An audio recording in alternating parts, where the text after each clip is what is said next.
beberapa materi yang sangat menarik dari beberapa narasumber yang datang di tempat ini.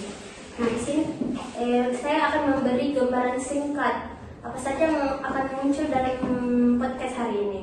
Nah, yang pertama itu penjelasan mengenai komponen deskripsi jabatan, komponen spesifikasi jabatan, dan standar potensi kerja. Mungkin akan dibahas juga sejarahnya sedikit. Nah, di sini saya Nurdia S selaku host. Tentunya saya tidak sendirian, ditemani oleh teman dari Unilever. Langsung saja memperkenalkan. Perkenalkan, nama saya Nanti, saya Nadila, Saya Supran, saya Syam, saya Ham. saya Rizkyana. Baik, terima kasih atas kesempatan yang diberikan. Senang sekali bisa membahas atau sharing tentang apa itu Unilever, sejarah yang membahas Unilever, dan apa saja tentang terbesarnya, serta contoh-contoh yang akan kita bahas nanti. Baik,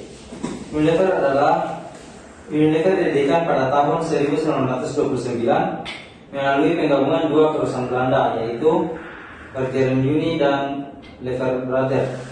Perusahaan ini telah berkembang menjadi salah satu produsen barang konsumen terbesar di dunia dengan produk-produk yang mencakup makanan, minuman, pembersih rumah tangga, dan perawatan pribadi. Unilever memiliki sejarah panjang dalam inovasi produk dan pemasaran yang sukses. Baik, di sini saya ingin menjelaskan sedikit mengenai komponen jabatan di Unilever. Unilever memiliki berbagai jenis jabatan, mulai dari manajemen puncak hingga posisi manajemen. Adapun beberapa jabatan umum di Unilever, yang pertama itu perencanaan strategi, yang dimana mengembangkan strategi jangka panjang untuk pertumbuhan bisnis. Yang kedua, inovasi puncak, mengembangkan produk-produk yang memenuhi kebutuhan konsumen. Yang ketiga itu pemasaran. Pemasaran ini mempromosikan merek-merek Unilever dan membangun kesadaran konsumen. Dan adapun produksi, mengelola proses untuk memastikan kualitas dan efisiensi. Dan yang terakhir itu distribusi, mendistribusikan produk-produk Unilever ke pasar-pasar global. Nah, kemudian yang saya ketahui tentang sumber daya manusia pada perusahaan Unilever yaitu mengelola sumber daya manusia untuk memastikan kinerja yang optimal. Yang pertama yaitu spesifikasi jabatan di Unilever. Spesifikasi jabatan di Unilever bervariasi tergantung pada posisi dan tingkat pengalamannya. Namun beberapa kualifikasi umum yang dibutuhkan meliputi yaitu pertama, pendidikan, gelar sarjana atau master dalam bidang bisnis. Yang kedua yaitu pemasaran atau bidang pemasaran atau bidang yang terkait. Kemudian pengalaman kerja yang relevan dalam industri barang konsumen atau bidang yang terkait. Kemudian keterampilan teknis yang diperlukan untuk menjalankan tugas-tugas dan jabatan. Seperti analisis data, pemasaran, digital, atau manajemen project.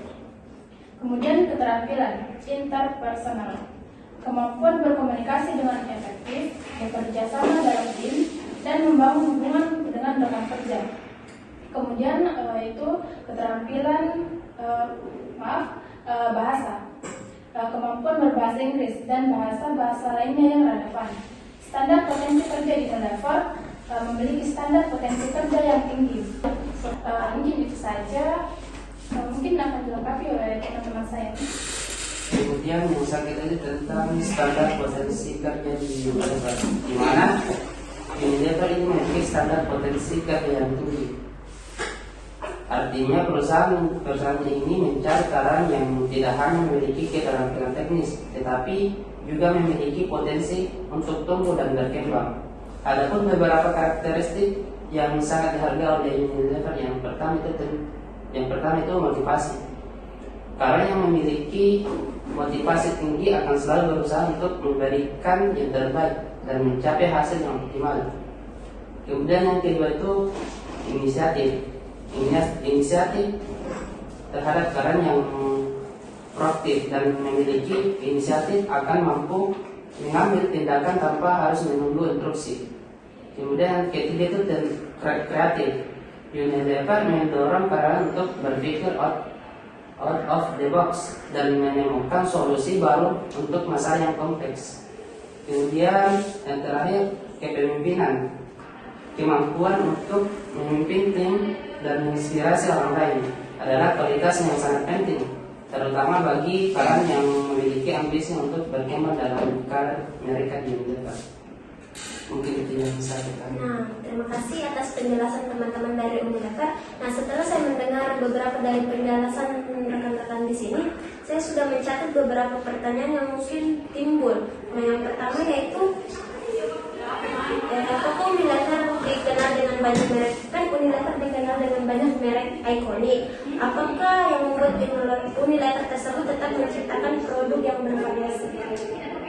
Ya, memang Unilever ini memiliki komitmen yang kuat untuk memahami kebutuhan konsumen yang terus berubah-ubah. Mereka memiliki tim riset dan pengembang yang sangat kuat yang harus mencari inovasi-inovasi baru. Selain itu, Unilever juga fokus pada berkelanjutan sehingga banyak inovasi mereka berfokus pada produk yang lebih ramah lingkungan. Seperti itu ya. Nah, setelah saya mendengar dari penjelasan Anda, apakah Anda bisa memberikan contoh? Jadi kalau membahas tentang contoh itu banyak sekali contoh. Salah satunya dalam produk perawatan rambut. Unilever berhasil mengembangkan produk-produk yang disesuaikan dengan berbagai jenis rambut dan masalah rambut yang berbeda-beda. Selain itu, mereka juga memperkenalkan kemasan yang lebih ramah lingkungan. Seperti itu ya, terima kasih. Nah, selanjutnya itu bagaimana Unilever menghadapi tantangan dalam menciptakan produk yang inovatif dan tetap relevan dalam persaingan pasar? Oh, boleh, silakan. Tantangan terbesar adalah bagaimana tetap relevan di tengah perubahan perilaku konsumen yang sangat cepat.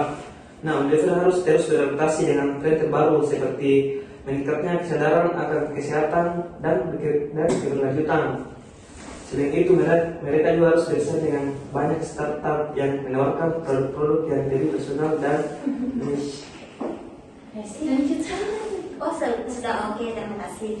Nah, selanjutnya itu apa yang Anda lihat sebagai tren pasar masa depan untuk Unilever itu sendiri? Nah, tren masa depan akan semakin fokus pada personalisasi, keberlanjutan, dan kesehatan konsumen. Akan semakin menuntut produk yang disesuaikan dengan kebutuhan individu mereka. Unilever perlu terus berinvestasi dalam teknologi digital untuk memberikan pengalaman yang lebih personal kepada konsumen. Selain itu, mereka juga harus memperkuat pemimpin mereka terhadap keberlanjutan. Oke, terima kasih. Terima kasih sudah menambah wawasan saya dan pemirsa yang akan menyaksikan video ini. Mungkin itu saja hari ini. Terima kasih banyak. Apakah ada yang ingin menyampaikan kata-katanya dulu terlebih dahulu sebelum kita menutup? Oh, mungkin tidak ada. Terima kasih.